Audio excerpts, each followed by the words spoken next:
So we're going to talk about three causes to back pain, our top three causes. And two of them, you're going to be shocked because no one really looks into these areas as possible sources to your problem.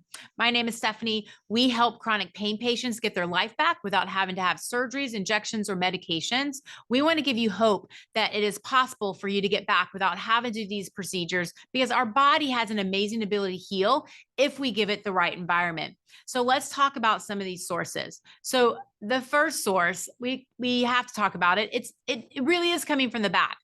And there's a lot of things that can create back pain. Now, when you get that muscle tightness, because that's usually what you'll feel is muscle tightness. Oh, it's my muscles, and I just need to go get a massage, and that will give me the relief. But then you get a massage, and it comes right back again. The muscle tightness is just a symptom. So we've got to figure out where it's coming from. And it can come from the back. So you can have a herniated disc, you can have joint tightness because of doing patterns over and over again where we're just bending or we're moving in a certain position time and time again. And that will create joint tightness because we never reverse that direction. And so those are a big issue is we do. The first place that we usually look at is the back, unless we start hearing some other things in your when we ask you questions that make us think, ooh, it might be coming from here. So the second place that we look at is the thoracic spine, the lower part of the thoracic spine. That is where the ribs are. And that is something that gives a lot of people issues and they don't even realize it. You don't really have pain there. You don't notice it.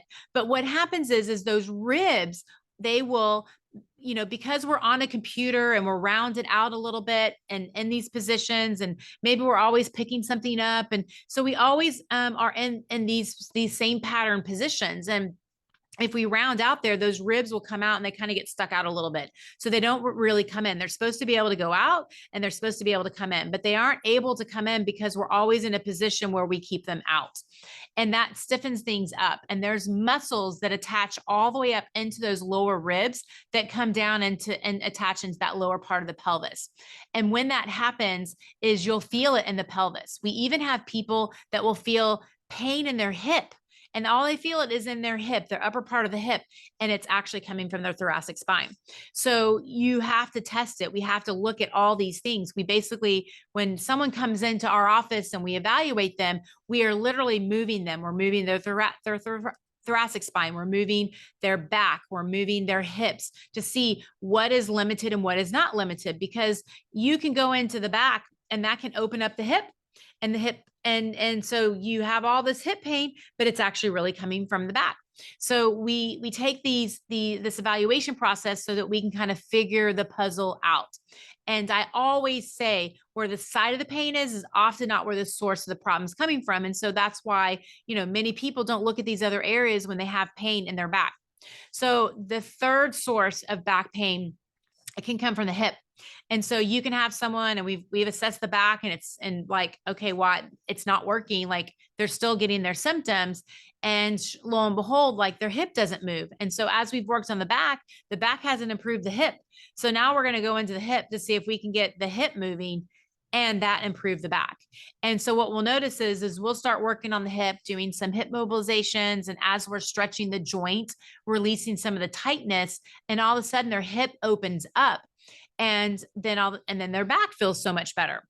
And so you never know which one it is. Like it looks like it could be a back issue, but it ends up being a hip issue. And it looks like it could be a hip issue and it could be a back issue. And you don't really know until you get into the evaluation. And there's times where I predicted, I'm like, I think it's this, but we won't really know until we do an evaluation. And then we get in the evaluation. I'm like, hot diggity dog, man, that was not at all what I thought it was coming from. But if you go through the evaluation process, we tend to figure it out.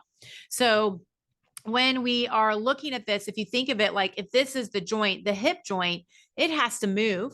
And if your hip doesn't move very well, then guess what? It's going to take your back. So if it doesn't move very well in extension, your back's going to going to take it. Same thing with the thoracic spine. If something's not moving, something else is going to have to really take over. And when you take over and you have that compensation, it's a problem. So even when we go like, oop, the back is an issue and we're going to address this, we always look above and below the joints to make sure those joints are moving as well. Because if they're not, it's going to be another piece to the puzzle as to why this keeps on returning. We want everything moving nicely, because if you move nicely, then you're going to be able to get those muscles to fire correctly.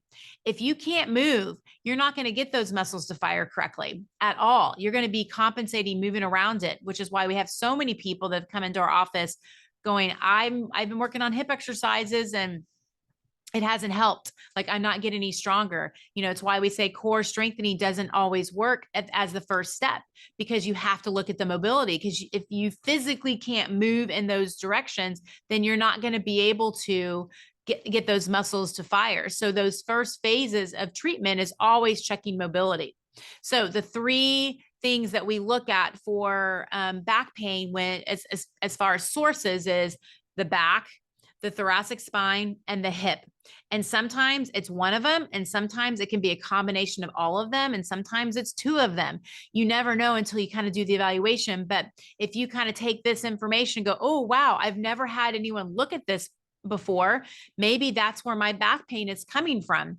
And they all can present very similarly. So even when you ask questions, you aren't really sure until you really get into the evaluation as to where it's really coming from. But knowing this information is great for you to go in and use it with maybe a physical therapist for them to go and check out your hip and check out your thoracic spine and see if they can get some relief. So I hope you enjoyed the education. Make sure you subscribe to the channel, because we are always putting out content, great content to help provide education as to, you know, how we can heal our body naturally, because it is possible to do. We see it in our office every single day.